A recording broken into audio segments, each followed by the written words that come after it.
fiction tapi kritis. Okey.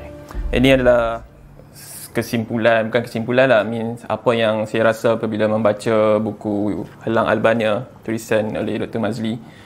Walaupun dia merupakan sebuah novel fiction, tapi saya kira dia merupakan disebabkan mungkin kepribadian Dr. Mazli itulah, means seorang orang ilmuwan, orang yang ada pengalaman banyak dalam pendidikan. Penulisan-penulisan beliau sebelum ni pun banyak bercerita tentang isu-isu kepelbagaian jemaah ataupun kepelbagaian kumpulan kelompok dan sebagainya.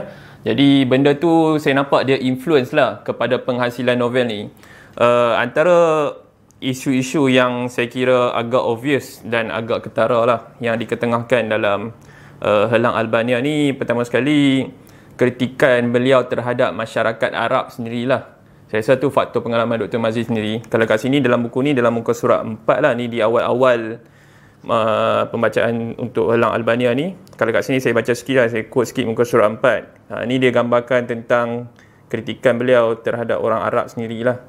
Dia kata kat sini, perangai mereka yang pemalas, suka menangguh kerja, memungkiri janji, tidak menepati waktu, sering berubah-ubah cakap dan 1001 macam sikap negatif lain boleh ditemukan dalam masyarakat Arab. Amat ironi bangsa Arab dewasa ini. Bukankah mereka, dia timbulkan persoalan kan? Bukankah mereka memahami Al-Quran dan hadis yang diturunkan dalam bahasa Arab?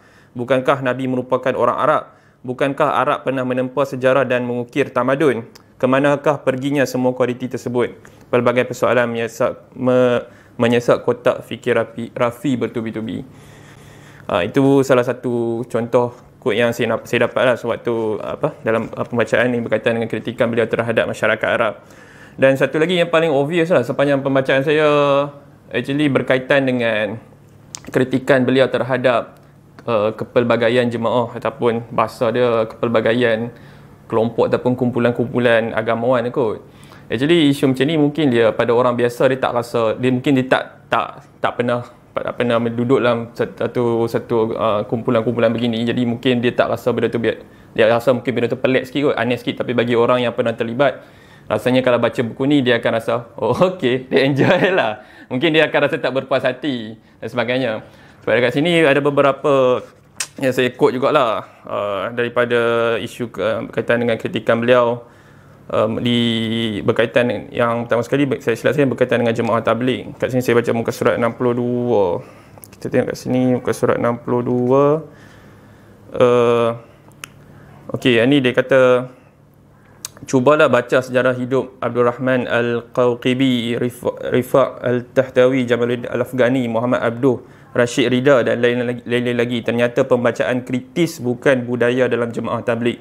Yang ni scene ni actually waktu dia bertemu dengan, tak silap saya waktu dekat Perancis, waktu dia naik taksi. So orang taksi tu dia mungkin ada pengalaman bersama dengan jemaah tabligh dan sebagainya. So dia macam nak influence lah Rafi waktu tu.